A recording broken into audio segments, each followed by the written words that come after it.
మీరు మాట్లాడే ప్రతి మాట మీకెంత లాభాన్ని ఇస్తుందో మాకు తెలియదు, కానీ ఈ వ్యవస్థకి, ఈ సమాజానికి, ఈ దళిత జాతికి మాత్రం చాలా నష్టాన్ని చేకూరుస్తుంది అని మాత్రం ఈ సందర్భంగా నేను మీకు నా హంబుల్ రిక్వెస్ట్. ఎందుకు అనంటే మీరు సమాజం కోసం పోరాడారు. మీకు రాజకీయంగా ఒక పార్టీలో ఇమడలేని పరిస్థితుల్లో మీరు ఇప్పటికి 3వ పార్టీ, 4వ పార్టీ, కాంగ్రెస్, టీడీపీ, వైసీపీ, మళ్ళీ టీడీపీ. ఎన్ని యూటర్న్లు తీసుకుంటారు? ఏం ఆశించి తీసుకుంటున్నారు? ఏ బేసిస్ మీద మీ పార్టీని మారుతున్నారు? సరే, మారటం మారకపోవడం అనేది మీకు సంబంధించింది.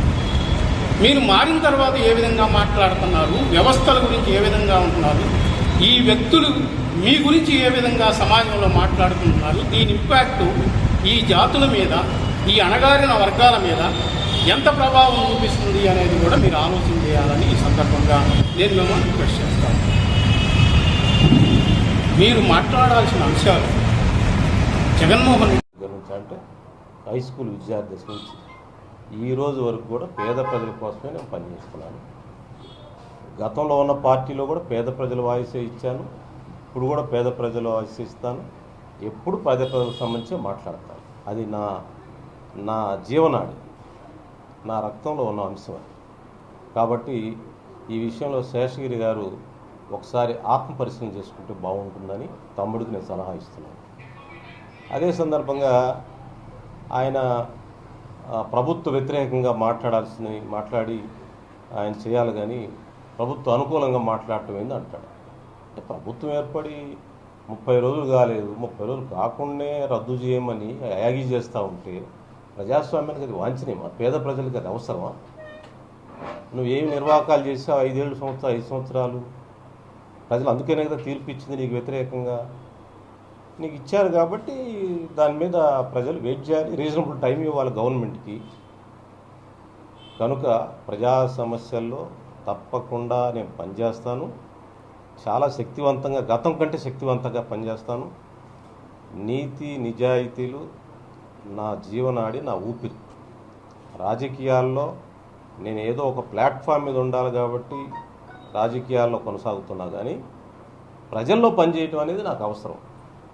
మీరు ఎక్కడైనా చూడండి, నా జీవిత చరిత్ర అంతా గమనించండి. ప్రజలతో ఉంటాను, ప్రజల కోసం పనిచేస్తాను. దాని గురించి ఎవ్వరూ నాకు సలహా ఇవ్వాల్సిన పని లేదు. అయితే ఈ సందర్భంగా ఆయన వైసీపీ పార్టీకి ఏ సందర్భంలో వచ్చాడంటే, నేను రాజీనామా చేసిన తర్వాత ఆయనకి వైసీపీ పార్టీ అధ్యక్ష పదవి ఇచ్చారు, జిల్లా అధ్యక్ష పదవి ఇచ్చారు. ఇప్పుడు నేను మనవి చేస్తున్నాను, ఆయన వైసీపీ పార్టీ జిల్లా అధ్యక్షుడిగా ఆయన కొనసాగించమని వైసీపీ పార్టీ నాయకత్వానికి నేను విజ్ఞప్తి చేస్తాను. ఆయన మళ్ళీ పీకేయకుండా, అర్ధంతరంగా ఆయన ముగించకుండా ఆయన్నే కొనసాగించమని, వచ్చే 4 సంవత్సరాలు ఆయన జిల్లా అధ్యక్షుడిగా ఆయన కొనసాగించమని నేను వైసీపీ పార్టీ నాయకత్వానికి విజ్ఞప్తి చేస్తాను. ఎందుకంటే ఒక నా స్వాటి కులపోడు, అతను ఆ పార్టీ నాయకత్వం ఉంటే నాకేం అభ్యంతరం, ఆయన ఉండాలి, ఆయన ఎదగాలని నేను కోరుకుంటా ఉన్నాను. ఆయన ఆ నాయకత్వం వాళ్ళు తీసేయకుండా కొనసాగిస్తే నేను సంతోషం. అదేవిధంగా ఆయన వచ్చి రాగానే మరి ఆ డొక్కా సీతమ్మకి ఇస్తే ఆ ఇంటి పేరు అయితే మాకేందంటాడు? మాకు సంతోషం, మా ఇంటి పేరు డొక్కా సీతమ్మ పేరు పెడితే ఎంత గౌరవం. ఆవిడ పేదలకు అన్నదానం చేసింది, పేదలకు సహాయం చేసింది, ఆకలితో ఉన్న వాళ్ళకి అన్నం పెట్టింది. ఆ పేరు మధ్యాహ్న భోజన పథకానికి విద్యార్థులకి లోకేష్ గారు, విద్యాశాఖ మంత్రి గారు పెడితే దాన్ని నేను అప్రిషియేట్ చేస్తే తప్పే ఉంది. దానికి కూడా ఆయన వ్యంగ్య వాక్యాలు పలికాడు. అంటే జగనన్న గోరుముద్ద పెట్టాలన్నా, జగనన్న బూట్లు, జగనన్న చెప్పులు, జగనన్న చొక్కాలు, జగనన్న పుస్తకాలు. జగన్ గారు ఏ విలువలకు ప్రతినిధి అండి? నాకు అర్థం కాదు. జగన్ గారు చూసి విద్యార్థులు ఏమి నేర్చుకోవాలి?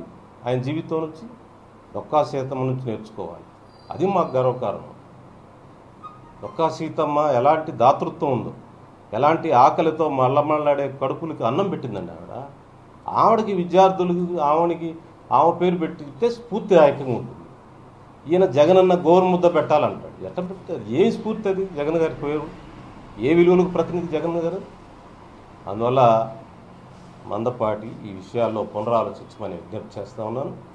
అదే సందర్భంగా నేను వైసీపీ పార్టీలో ఉన్నప్పుడు దళితులకి ఏ అవకాశాలు రావాలో చెప్పాను. నేను బహిరంగంగా చెప్పాను, పత్రికల్లో వచ్చాయి, అన్నిట్లో వచ్చాయి. ధైర్యంగా జగన్ గారి ముందు కాదు, పార్టీ నాయకత్వం ముందు మాట్లాడాను. నేను ఎంతవరకు మాట్లాడానంటే జనరల్ సీట్లో కూడా మాదిగలకు అవకాశాలు కల్పించండి అని చెప్పాను. మందపాటి శేషగిరికి నిజంగా మాదిగల పట్ల చిత్తశుద్ధి ఉంటే వైసీపీ పార్టీలో మాదిగల నాయకత్వం పెంచమని డిమాండ్ చేయండి.